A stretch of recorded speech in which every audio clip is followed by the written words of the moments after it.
السلام علیکم. Secondary class lecture کو کنٹینیو کرتے ہیں. ابھی ہم نے پچھلے لیکچر میں یہ پڑھا تھا کہ رہنمائی جو ثانوی مدارس ہیں ان کے لیول پر رہنمائی کی ضرورت کیوں پیش آتی ہے. تو ثانوی اور اعلیٰ ثانوی دو لیولس ہم نے پڑھے تھے. 2 درجوں کے اوپر رہنمائی کی ضرورت کیوں پیش آتی ہے طلباء کے لیے، اسپیشلی اسکولز میں. جیسے اسکولز ہیں میٹرک تک تو وہاں، اور اس کے بعد جو انٹرمیڈیٹ لیول کے اسکول ہیں ایف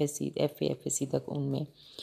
وہ میں نے آپ کو کروا دیا تھا. ساتھ ہی پیشہ ورانہ رہنمائی جو ہے وہ بھی میں نے کرائی تھی. اب انہوں نے ساتھ ہی کنٹینیو اس ٹاپک یہ کیا ہوا ہے کہ ثانوی مدارس کی سطح پر پیشہ ورانہ رہنمائی کی کیوں ضرورت محسوس ہوتی ہے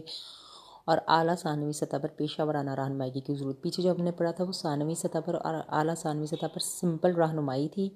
پھر مشاورت پیشہ ورانہ رہنمائی کیا ہوتی ہے ہم نے پھر وہ دیکھی. اور اس کے بعد اب ہم نے پڑھنا ہے ثانوی مدارس کی سطح پر پیشہ ورانہ رہنمائی اور اعلیٰ ثانوی سطح پر. ثانوی مدارس جو ہوتے ہیں وہ میٹرک تک ہوتے ہیں ادارے جہاں پر بچے تعلیم حاصل کر رہے ہوتے ہیں. تو میٹرک تک کے جو بچے ہوتے ہیں ان کے اندر یہ اویئرنیس پیدا کرنا، آگہی پیدا کرنا کہ وہ کس قسم کے پیشے کو جوائن کر سکتے ہیں، ان کے اندر کس طرح کی اہلیتیں موجود ہیں، کیا رجحانات ہیں، کس طرح کے مواقع جو ہیں ان کے بارے میں وہ ان مواقعوں کو اویل کر سکتے ہیں اور کوئی پیشہ جو ہے وہ اپنا سکتے ہیں. تو ثانوی مدارس کی سطح پر پیشہ ورانہ رہنمائی کی ضرورت مندرجہ ذیل مقاصد پر مبنی ہے. پہلا مقصد ہے طلباء میں یہ اہلیت پیدا کرنا کہ وہ اپنی پیشہ ورانہ دلچسپیوں سے آگاہ ہو سکیں. سیکنڈ ہے طلباء کو جائے کار یعنی آسامیوں کے بارے میں بتایا جائے کہ ہر شعبہ جو ہے اس میں کتنی آسامیاں نکل سکتی ہیں، کتنے امیدواران جو ہے وہ اس میں جو ہے ان کے لیے ایڈ آتا ہے اور ان کی سلیکشن ہونی ہوتی ہے. ان کے جو طلباء ہیں ان کو ہنروں کے بارے میں بتایا جاتا ہے کہ ٹوٹل دنیا میں کتنے پیشے ہیں، کس طرح کے پیشے ہیں، اور مواقعوں کے بارے میں بھی ان کو گائیڈ کیا جاتا ہے کہ کس موقع پر وہ اپلائی کر سکتے ہیں. جب کوئی ویکینسی ہوتی ہے یعنی کوئی سیٹ خالی ہوتی ہے تو وہ کر سکتے ہیں، کوئی ایڈورٹیزمنٹ آتی ہے یا کسی جاننے والے کے تھرو ہو سکتا ہے. تو یہ ساری چیزوں میں، ان سارے معاملات میں جو ہے وہ مدد دی جاتی ہے ان کو. پھر طلباء کس طرح رہنمائی کرنا کہ وہ اپنے اندر موجود پیشہ ورانہ دلچسپیوں کے ساتھ تعلق رکھنے والے مضامین کا انتخاب کر سکیں.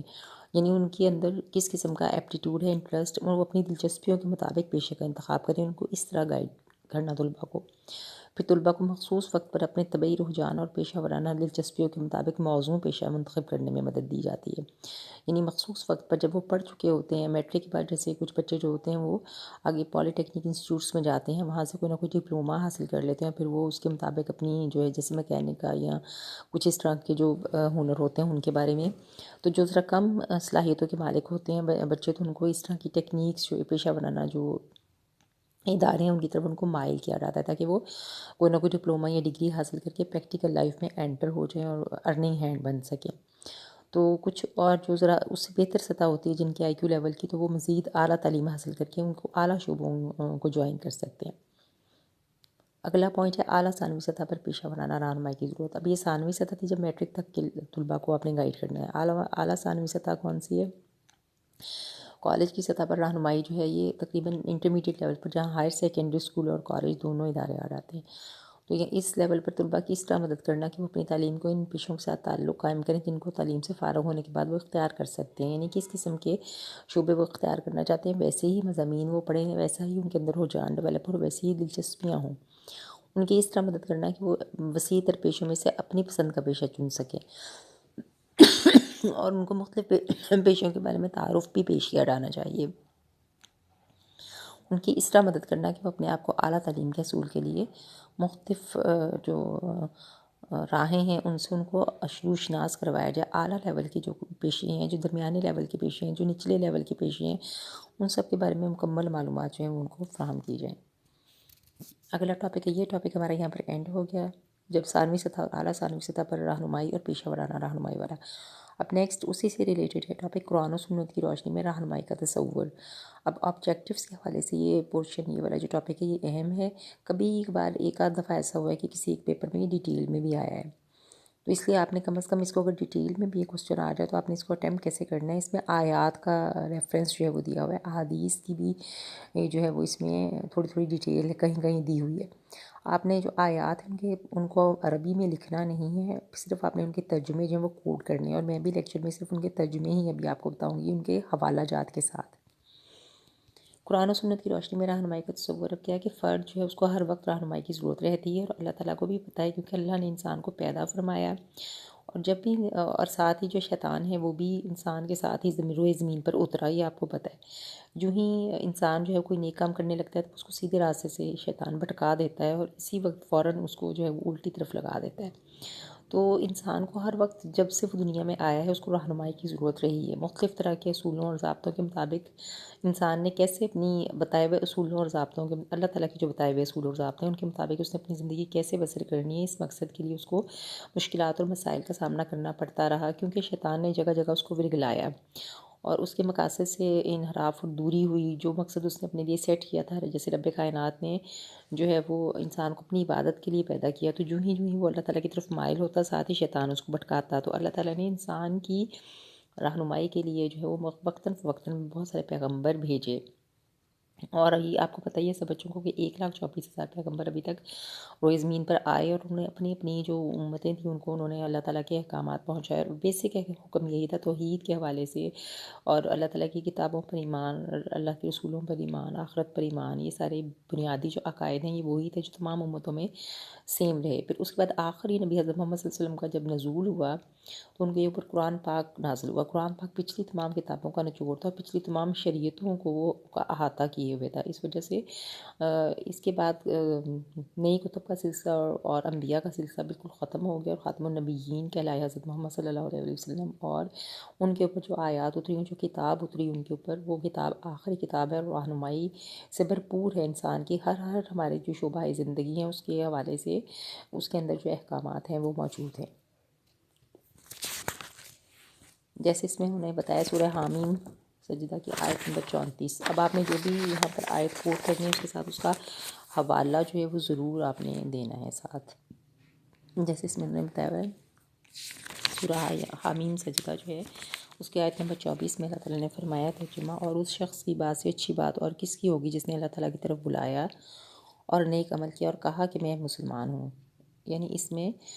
پیغمبروں کے حوالے سے اللہ تعالیٰ نے بات کی ہے کہ جو بھی وحی لانے والے لوگ ہیں ان سے اچھا اور کون ہوگا جو اللہ تعالیٰ کی طرف بلاتا ہے اور بھلائی کی طرف بلاتا ہے اور کہتا ہے کہ میں مسلمان ہوں اور آپ ہی کی طرح کا ایک انسان ہوں۔ اگلی سورہ نساء کی آیت نمبر 63 نمبر آیت، ترجمہ ہے اللہ خوب جانتا ہے جو کچھ ان کے دلوں میں ہے اور ان سے تعارض مت کرو۔ تعارض کا مطلب ہوتا ہے کہ ان سے غفلت مت برتو اور انہیں سمجھاؤ اور ایسی نصیحت کرو جو ان کے دلوں میں اتر جائے۔ پھر اگلی ہے سورہ نور کی آیت نمبر 34، ترجمہ ہم نے صاف صاف ہدایت دینے والی آیات تمہارے پاس بھیج دی ہیں اور ان قوموں کی عبرتناک مثالیں بھی تمہارے پاس پیش کر چکے ہیں جو تم سے پہلے ہو گزری، وہ نصیحتیں ہم نے کر دی ہیں جو ڈرنے والوں کے لیے ہوتی ہیں۔ یعنی اللہ تعالیٰ نے فرمایا کہ ایسی قومیں جو نافرمانی پر اترائیں تو ان کو ہم نے طرح طرح سے اپنی طرف بلایا، لیکن جب وہ نہ باز آئے، سرکشی میں انتہا پر چلے گئے تو ہم نے ان کو طرح طرح کے عذاب جو ہے وہ دیے اور بہت طاقتور قومیں جو تھیں ان کو تنکے کی طرح ہم نے اڑا دیا۔ یعنی تو یہی کہنے کا مطلب ہے کہ وقتاً فوقتاً اللہ تعالیٰ نے انسانوں کی رہنمائی اور ہدایت کے لیے پیغمبران کو بھیجا، لیکن جو قومیں بگڑی ہوئی تھیں وہ نہ سدھریں اور نتیجتاً اللہ تعالیٰ کا عذاب ان قوموں کے اوپر نازل ہوا۔ اسی حوالے سے ان آیات میں یہی ریفرنس ہے۔ آگے اگلی آیت ہے سورہ نحل کی آیت نمبر 125، ترجمہ اے نبی صلی اللہ علیہ وسلم اپنے رب کے راستے کی طرف دعوت دو، حکمت اور عمدہ نصیحت کے ساتھ اور لوگوں سے مباحثہ کرو ایسے طریقے سے جو بہترین ہو۔ یعنی بحث کرنے کی گنجائش ہے لیکن اس طریقے سے کہ آپ پازیٹیو یا مثبت طویلیں اور دلیلیں دے کے لوگوں کو اپنے رب کی طرف مائل کریں۔ پھر سورہ ابس کی آیت نمبر 1-12 میں ارشاد ہے، ترجمہ تشرو ہوا رخی برتی اس بات پر کہ تشرو ہوا اور بے رخی برتی اس بات پر کہ وہ اندھا اس کے پاس آ گیا، تمہیں کیا خبر شاید وہ سیدھا ہو یا نصیحت پر دھیان دے، اور نصیحت کرنا ہے اس کے لیے نافع ہو۔ جو شخص بے پرواہی پر رکھتا ہے اس کی طرف تو تم توجہ کرتے ہو، حالانکہ اگر وہ نہ سدھرے تو تم پر اسی کیا ذمہ داری ہے، اور جو خود تمہارے پاس دوڑا آتا ہے وہ ڈر رہا ہوتا ہے جس سے تم بے رخی برتتے ہو، ہرگز نہیں ہے تو ایک نصیحت ہے جس کا جی چاہے اس کو قبول کر لے۔ اب یہ تھوڑا سا اس کا بیک گراؤنڈ ہے اس آیت کا، سورہ ابس کی آیت نمبر 1-12 کا، کہ اس میں ایک حضور نبی صلی اللہ علیہ وسلم کے حوالے سے یہ آیت ہے نازل ہوئی اور ڈائریکٹ حضرت محمد صلی اللہ علیہ وسلم کو اس میں اللہ تعالیٰ نے مخاطب فرمایا، اور انہوں نے ایک طرح سے تنبیہ کی حضرت محمد صلی اللہ علیہ وسلم کو کہ وہ ایک کوئی امیر آدمی تھا، وہ اس کی بات سن رہے تھے اور ایک اندھا آپ کے پاس آ گیا اور وہ آپ سے کوئی بات کرنا چاہتا تھا، لیکن آپ نے اس کی بات پر اتنا کار نہیں دھرا، اس کی طرف بے پرواہی برتی، حالانکہ وہ دل سے ایمان لانا چاہ رہا تھا، اور جس سے آپ بات کر رہے تھے وہ امیر شخص تھا اور وہ دل میں اس کے کھوٹ تھا، وہ نہیں ایمان لانا چاہ رہا تھا، تو اس لیے اللہ تعالیٰ نے تنبیہاً کہا کہ وہ شخص جو اندھا ہے اور تمہاری بات سننا چاہ رہا ہے تم اس سے بے رخی برت رہے، اور وہ شخص جو تمہاری سننا نہیں چاہ رہا تم اس کی طرف التفات شو کر رہے ہو۔ تو یہ ایک طرح سے اللہ تعالیٰ کی طرف سے تنبیہ تھی حضرت محمد صلی اللہ علیہ وسلم کو۔ اگلا ہے سورۃ الاعلیٰ کی آیت نمبر 8 تا 13 میں بھائی تعالیٰ فرماتے ہیں ترجمہ، ہم تمہیں آسان طریقے کی سہولت دیتے ہیں لہٰذا تم نصیحت کرو، اور اگر نصیحت نافع ہو جو شخص لڑتا ہے وہ نصیحت کو قبول کرے گا، اور جو اس سے گریز کرے گا وہ انتہائی بدبخت ہے۔ یعنی جو نصیحت کو نہ مانے گا وہ بدبخت ہے اور وہ بڑی آگ میں جلایا جائے گا، اور پھر نہ وہ اس میں مرے گا نہ جیے گا۔ اگلی آیت ہے سورہ عصر کی آیات، یہ آپ نے پڑھی ہوئی وَلَسْتَيْنَ الْإِنسَانَ والی جو صورت ہے وہ، جس میں کہا گیا کہ انسان در حقیقت بڑے خسارے میں ہیں سوائے ان لوگوں کے جو ایمان لائے اور نیک اعمال کرتے رہے اور ایک دوسرے کو حق کی نصیحت اور صبر کی تلقین کرتے رہے۔ تو ان آیات مبارکہ سے یہ بات بڑی واضح ہو جاتی ہے کہ انسان کو نصیحت کرنے والے کی ضرورت ہوتی ہے، یعنی ایسا شخص جو اللہ تعالیٰ کی طرف بلائے، تو ایسے شخص کی ضرورت ہوتی ہے انسانوں کو۔ اور ہر فرد جو ہے وہ اگر نصیحت قبول کرتا ہے تو وہ نیک ہے، اگر وہ ایمان لایا ہے نیک اعمال کرتا رہا اور ایک دوسرے کو حق کی نصیحت اور صبر کی تلقین کرتے رہے وہ انسان جو ہیں وہ خسارے میں نہیں ہے۔ ایسے لوگ خسارے میں ہیں جنہوں نے ایمان کا سودا کیا، وہ ان کا ایمان جو ہے وہ پختہ نہیں ہے اور وہ گھاٹے میں رہے۔ تو ان آیات مبارکہ سے یہ بات واضح ہوتی ہے کہ انسان کو نصیحت کرنے والے کی ضرورت ہوتی ہے، اور بار بار یہ ضرورت پیش آتی رہتی ہے۔ اس سبق کا بار بار اعادہ کیا جانا ضروری ہے، کیونکہ شیطان جو ہے وہ انسان کو صحیح راستے سے ہر وقت بھٹکاتا ہے۔ پھر اللہ پاک نے انسان کو ایک بامقصد زندگی گزارنے کے لیے پیدا کیا، اور اس کا مقصد کیوں تھا؟ اللہ تعالیٰ نے پیدا ہی انسان کو اپنا نائب بنا کر اس کو دنیا میں بھیجا تھا کہ تاکہ وہ اللہ تعالیٰ کی عبادت کرے، اس کو ایک مانے، جبکہ شیطان جو ہے اس کو اس راستے سے بھٹکاتا ہے، بگلاتا ہے اور اس کو غلط راستے کی طرف چلاتا ہے۔ انبیاء اور رسول جو ہیں وہ انسان کو جس مقصد کی طرف گامزن کرتے ہیں وہ اللہ تعالیٰ کا راستہ ہوتا ہے، اور اسی کا نام ہدایت اور رہنمائی ہے۔ تو رہنمائی کا مقصد اصل میں اعتبار سے وہ ہستیاں ہوتی ہیں جو اللہ تعالیٰ نے انسانوں کی طرف جن کو منسوب کیا ہوا ہوتا ہے۔ ایسے ہی ایک آیت سورہ نساء کی ہے، آیت نمبر 59، ترجمہ ہے اس کا، اے ایمان والو اللہ کی اطاعت کرو اور رسول صلی اللہ علیہ وسلم کی اطاعت کرو، یعنی اللہ کے بعد رسول صلی اللہ علیہ وسلم کی اطاعت جو ہے وہ لازم ٹھہری لوگوں پر۔ انسانوں کو یہ حکم اس لیے دیا گیا ہے کہ رسول سے مراد ہر رسول نہیں بلکہ صرف حضرت محمد صلی اللہ علیہ وسلم کی ذات اقصد ہے، جو کہ خاتم النبیین ہے، اور آپ کی ذات میں تمام پچھلے پیغمبران جو ہیں ان کی خوبیاں، کوالٹی اور صفات شامل ہیں۔ اور قرآن پاک جو آخری الہامی کتاب ہے اس میں بھی پچھلی تمام کتابوں کے احکامات جو ہیں وہ اس کے اندر ضم کر دیے گئے تھے۔ اللہ کا قرآن انسانوں کے لیے دستور ہدایت ہے، زندگی کے ہر شعبے کے بارے میں انہیں اجمالی تفصیل یعنی اجمالی و تفصیلی احکام، ہر طرح کے احکام ظاہر اور چھپے ہوئے کام جو ہیں وہ انسان کو اس میں سے قرآن پاک کے اندر سے مل رہے ہیں۔ کچھ کی بہت اچھی تفصیل ہے اور کچھ بظاہر بس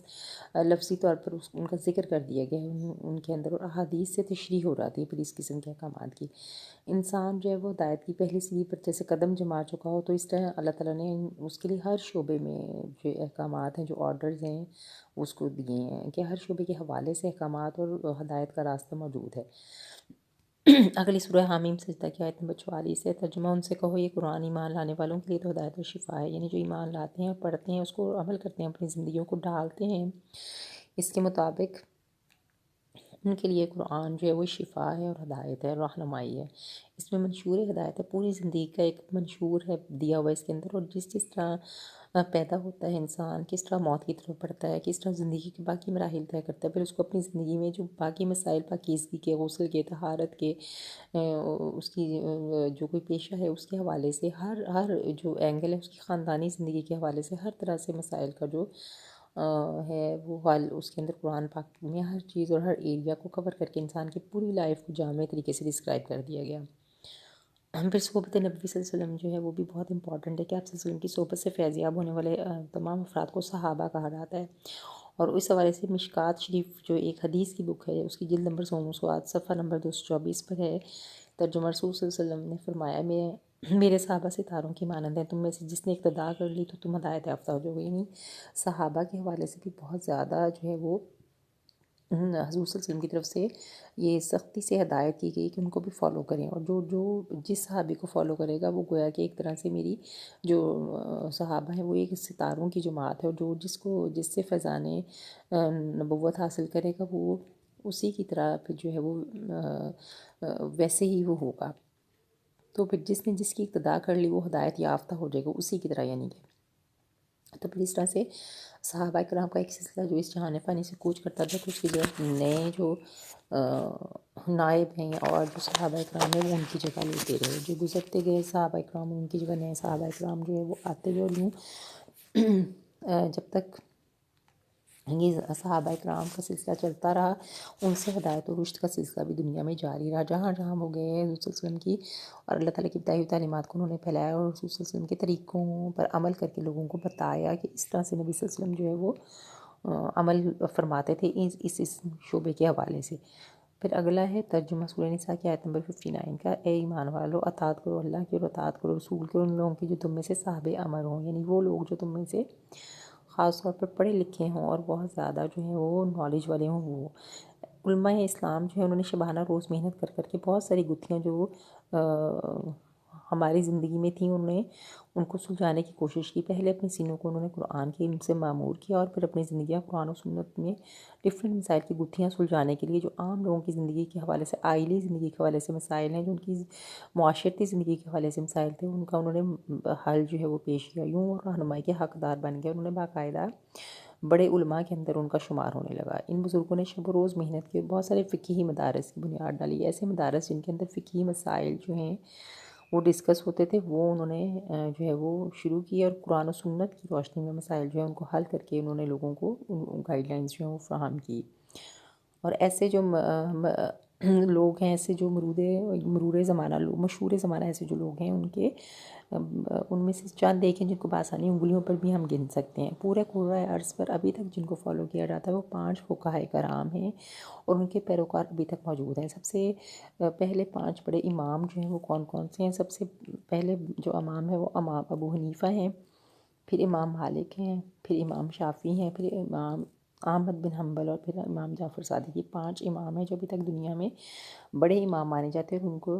ان 5 فقہوں کے الگ الگ پیروکار ابھی تک بھی دنیا میں موجود ہیں۔ اور ان فقہائے کرام نے اپنی پوری زندگی کو فقہ کو قرآن و سنت سے مدون کر کے یہ ثابت کیا کہ فقہ کے بنیادی ماخذ قرآن و سنت ہی ہیں، یعنی انہوں نے ہر مسئلے کا حل قرآن اور یا سنت کی روشنی میں ہی ڈھونڈا، اور باقاعدہ ریفرنسز اور حوالہ جات کے ساتھ انہوں نے جو ہے وہ بات کی اور اس کو آگے جو لوگوں کو کنوے کیا۔ یہی ماخذ مسلمانوں کے ہر قدم پر رہنمائی کرتے ہیں، اور اسی حوالے سے جن پر عمل پیرا ہو کر مسلمان جو ہیں وہ پھر اپنی عظمت رفتہ کو حاصل کر سکتے ہیں۔ اور اس حوالے سے جو ہے وہ ہمیں بھی ایسا ہی دعا کرنی چاہیے اللہ تعالیٰ سے کہ اللہ تعالیٰ ہمیں بھی ان جیسا بنا دے، یعنی ہم بھی ان سے ان کے نقش قدم پر چلیں، اور انہی کی طرح کی گناہوں سے بچنے والے اور نیک کام کرنے والے اور نیکیاں پھیلانے والے بنے، اور ہمارے دلوں کو اور سینوں کو بھی جو ہے وہ قرآن اور سنت کی جو تعلیمات ہیں ان سے منور فرما دے۔ تو یہ پورا ٹاپک جو ہے وہ ہدایت اور رہنمائی والا تھا۔ یہ پورا جو چیپٹر ہے اس کے اندر 2 مین سب ٹاپک تھے آپ کے، ایک تو یہی تھا ہدایت کے حوالے سے رہنمائی کیا ہوتی ہے، مشاورت کیا ہے، پھر ثانوی مدارس میں مشاورت کیا ہے، پھر اسلام کی روشنی سے مشاورت اور رہنمائی جو ہے وہ کیا ہے۔ نیکسٹ ٹاپک ہمارا ہوگا مشاورت کی ٹیکنیکس، جو لاسٹ ٹاپک ہے اس چیپٹر کا، اور اس میں 3 میجر ٹیکنیک ہیں جو تھوڑی ڈیفیکلٹ بھی ہیں، اور ابھی ہم ان کو نیکسٹ لیکچر میں انشاءاللہ پھر ہم سٹارٹ کریں گے۔ سائیکو انالیسس والی پہلی کلاسیکل تحلیل نفسی، اور پھر اگلی جو 2 ٹیکنیکس ہیں تینوں پڑھ کے پھر ہمارا کورس انشاءاللہ تعالیٰ اینڈ ہو جائے گا۔ پھر ریویژن کی طرف ہم کچھ نہ کچھ جو ہے وہ دیکھیں گے کہ کیسے ہم نے پیٹرنس جو ہے ریویژن کا وہ فالو کرنا ہے۔